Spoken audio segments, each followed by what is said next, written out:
and this is the introduction to the podcast. Perhaps it's the first thing you're seeing. There is an audio-only version of this podcast. It's available on every podcasting platform.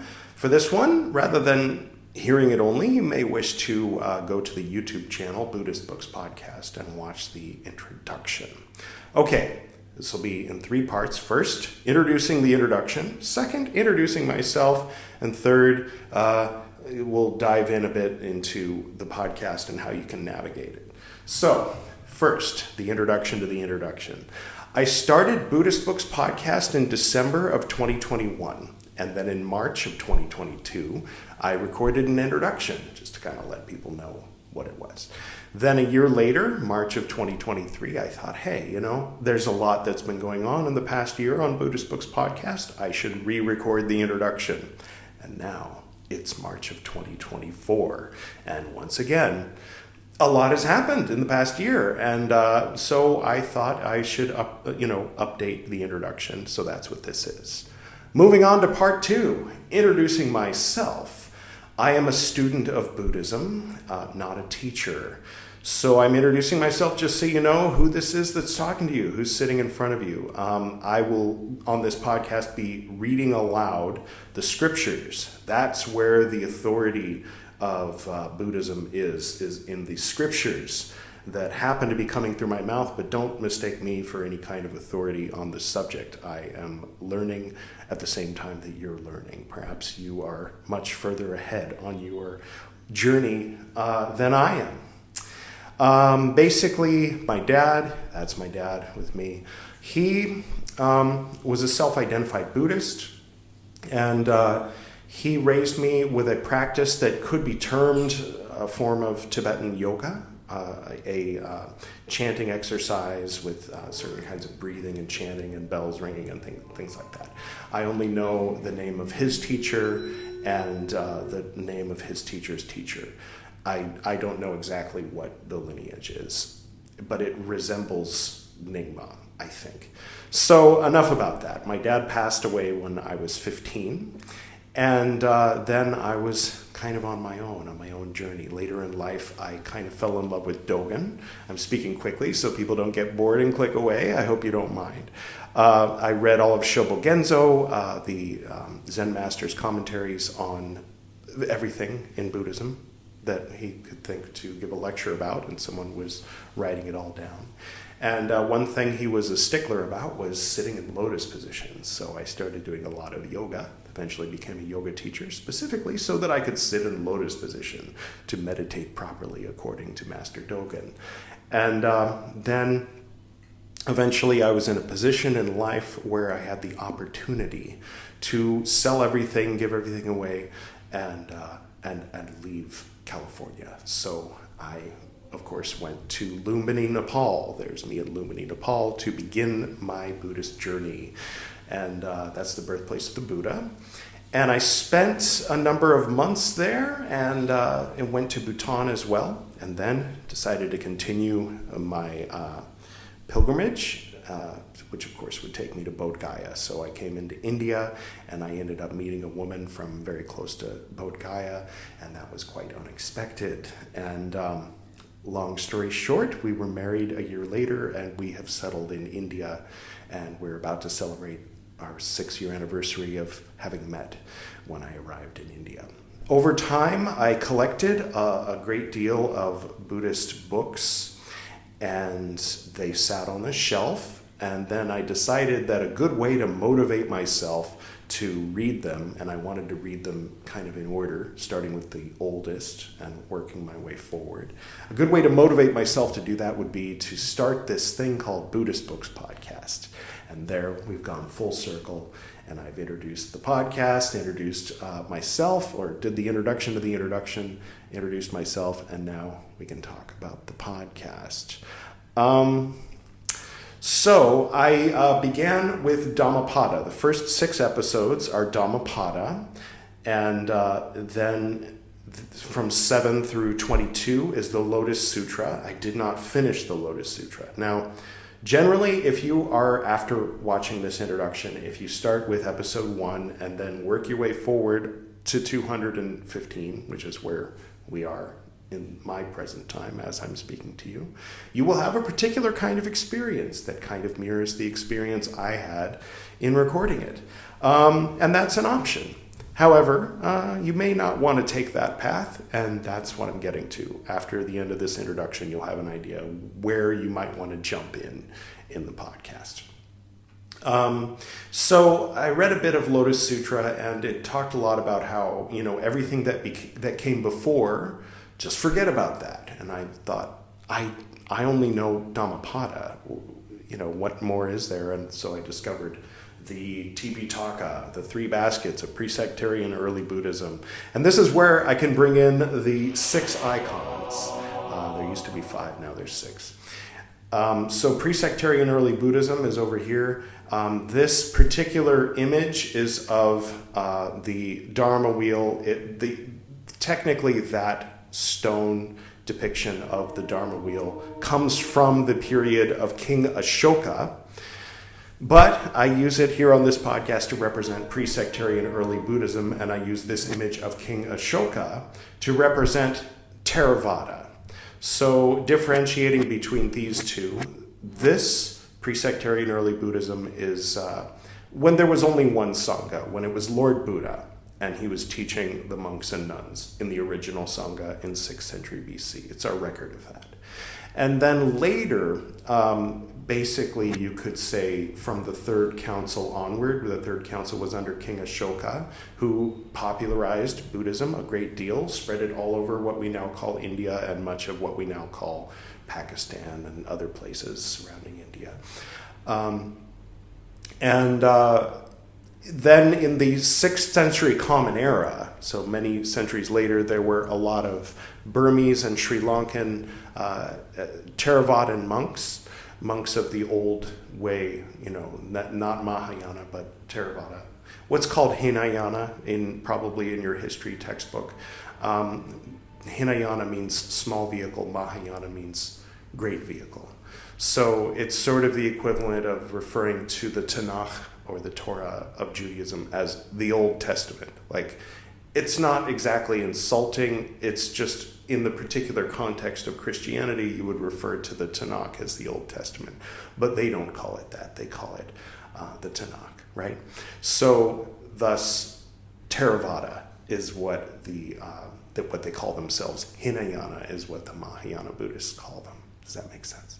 Okay, so here we have Mahayana, which developed later, started developing in the early part of the first millennium Common Era, and with an emphasis on the bodhisattvas, with an emphasis on rather than just trying to become enlightened and exit the wheel of samsara, what you really should be doing is trying to get to the point where you could leave if you want to, but then taking a vow to stay forever until all sentient beings have become enlightened. There's more to Mahayana, but that's basically what differentiates it from Theravada. Then, over the centuries, developed Vajrayana, and we have 2 forms of Vajrayana here. There's Tibetan Vajrayana, commonly known as Tibetan Buddhism, and there's Shingon, which is the Japanese form of Vajrayana. And it's basically, there was the tantric movement, which involves a lot of incense and bells and working with specific deities and things like that.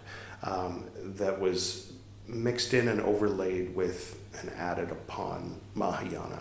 And it developed into Vajrayana. There's more to it, but that's, again, the gist, just kind of going over the most basic level in this introduction. And it was introduced into Tibet, and then it made it eastward into China, and then was brought into Japan by Kukai, and became Shingon in Japan. And thank goodness that happened, because then in around the 11th and 12th centuries, it was completely wiped out of India by invaders. And so it came to only exist in those places until recent centuries. Now, you can find elements of especially Tibetan Vajrayana in India. There are many forms of Tibetan Vajrayana. These are many different hats. You have the yellow hat of the Dalai Lama. You have the Sakya school, the Karmapa, and Nyingma, which I mentioned earlier. And out of Nyingma came Dzogchen. And so there's that. And then over here we have Zen or Chan. Chan and Zen mean the same thing. So these are all covered on Buddhist Books Podcast. But generally, the idea is that we're starting at the beginning, and we're going to focus on the beginning for a long, long, long time. However, sometimes we get into some of these other episodes. So here's how it all kind of worked out. Is the first 6 episodes were Dhammapada, and you can find a playlist on the YouTube channel called Dhammapada. And if you go to edwardreib.com, that's edward-reib.com, and then click on Buddhist Books Podcast, then you can find a couple of different ways of navigating that website. You'll find these 6 icons, the same ones that I just explained. And so whichever of those is most interesting to you, you can click that, and that will introduce and give you examples of where to go to find content on the podcast about that specific type of Buddhism. The other way is by chapter. Now, the chapters go in the order that different things were introduced on the podcast. So chapter 1 is Dhammapada, the first 6 episodes, when I read a very common, well-known book, which is right here behind me. Then episodes 7 through 22 is chapter 2, the Lotus Sutra, where you can see me kind of not have a great time reading the Lotus Sutra. Maybe you're among the few that would like to see somebody struggle with reading the Lotus Sutra and eventually decide to buy a whole bunch of books in order to read everything about Theravada, to find out what the Lotus Sutra wants you to forget about and just move on to this new thing.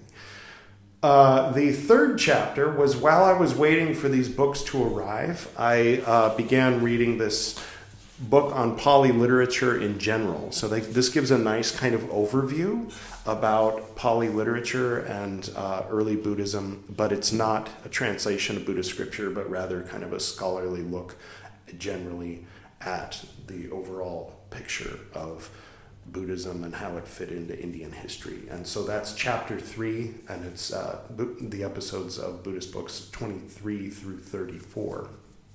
Then, again, while I was still waiting for these books to arrive, Priyal and I went to Bihar and went to Rajgir, and I really kind of, for the first time, I was aware of Jainism, but I learned a lot about it while I was there in Rajgir and decided to dive into the Jain Sutras. So we did that for 25 episodes. That's chapter 4, which you can find again on the website, or there's a playlist on the YouTube channel called Jain Sutras. And that's fun. Then, after that, starting with episode 51 of Buddhist Books Podcast, we finally began reading this first book of the Tipitaka.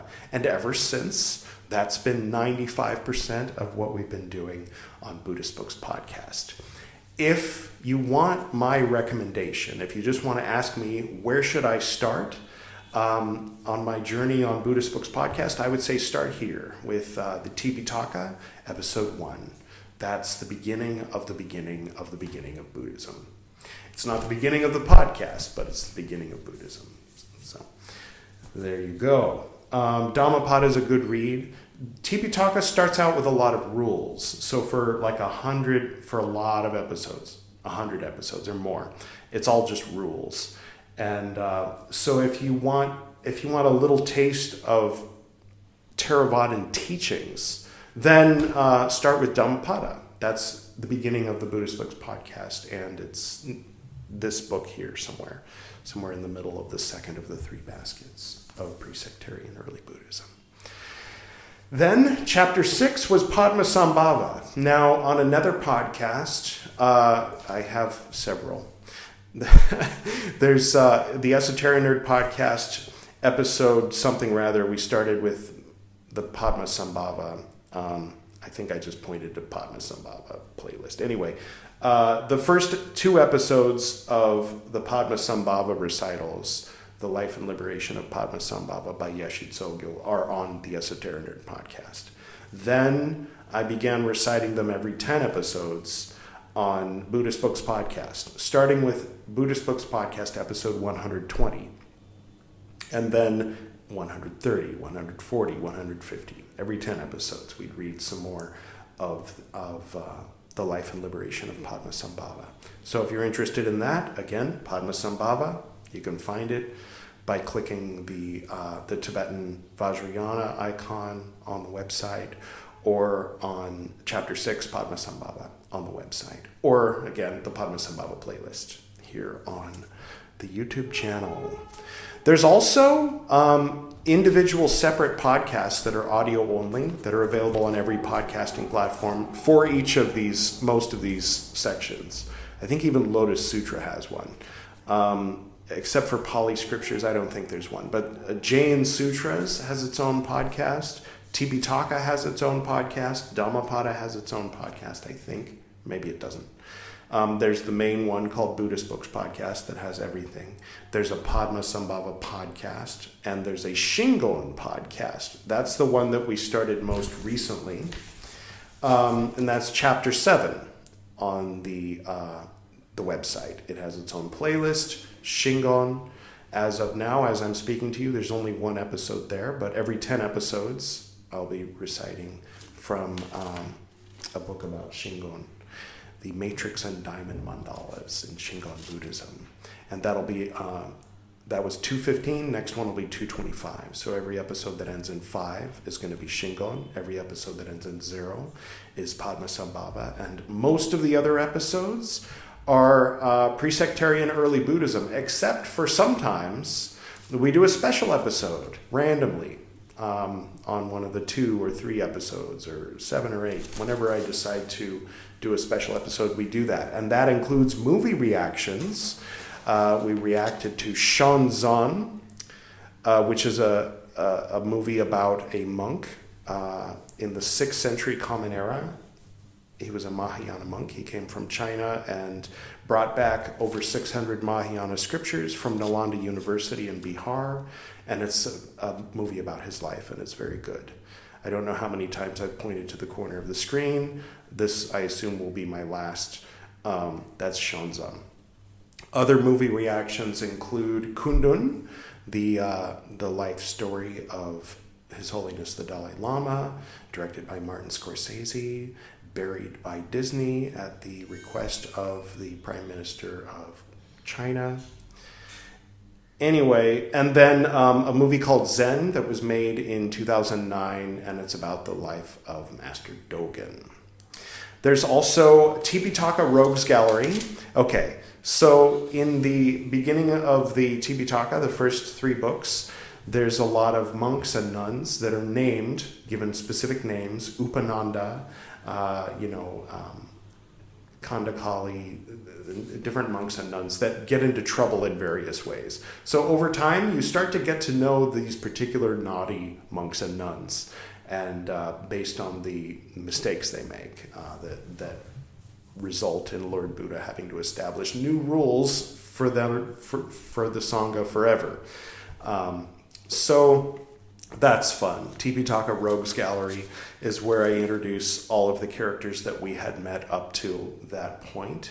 And since I have a captive audience right now, and since this thing I'm about to show you doesn't make a whole lot of sense to most people, what it is it's the cast of the nuns and some monks that are spoken about in Bhikkhuni Vibhanga, which is the rules for nuns. And so here is the cast of so each nun is like a character who's being portrayed by a particular actor, and these actors in this case are cartoon characters.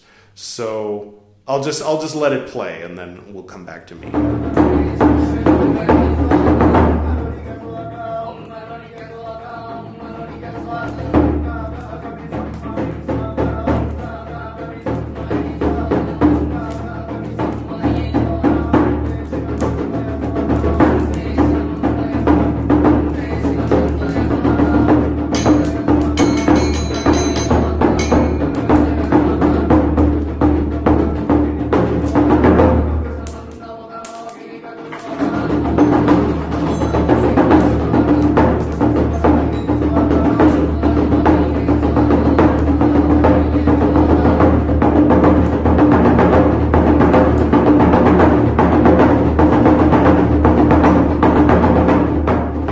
Yeah, so that's the cast of the nuns and some of the monks that relate to some of the stories of some of the naughty nuns, and it's fun. Bhikkhuni Vibhanga. I hope that I can link you to it. If not, then you didn't see a link just then. And finally, episode 182 was Suryangama Sutra, which is a Mahayana, technically esoteric Mahayana scripture that I particularly enjoy, and so I wanted to include a reading of that. And there you have it. So hopefully that's as clear as mud at this point, and you might have some idea of how to navigate the Buddhist Books Podcast website, how to navigate the Buddhist Books Podcast YouTube channel, and where you might want to start. And whatever your particular interest is, you can probably find something that recited and commented on that subject. And there you have it. That's my introduction to Buddhist Books Podcast for 2024. And I will close this introduction the way I close every episode, which is with the prayer that concluded the morning rituals that my dad taught me when I was very young. It goes like this: to the north and to the south, to the east and to the west, to the spirits of light among us and to the spirits below, we send out our reverent love and compassion. May all beings be happy. May all beings be serene. May all beings be in peace. Oh.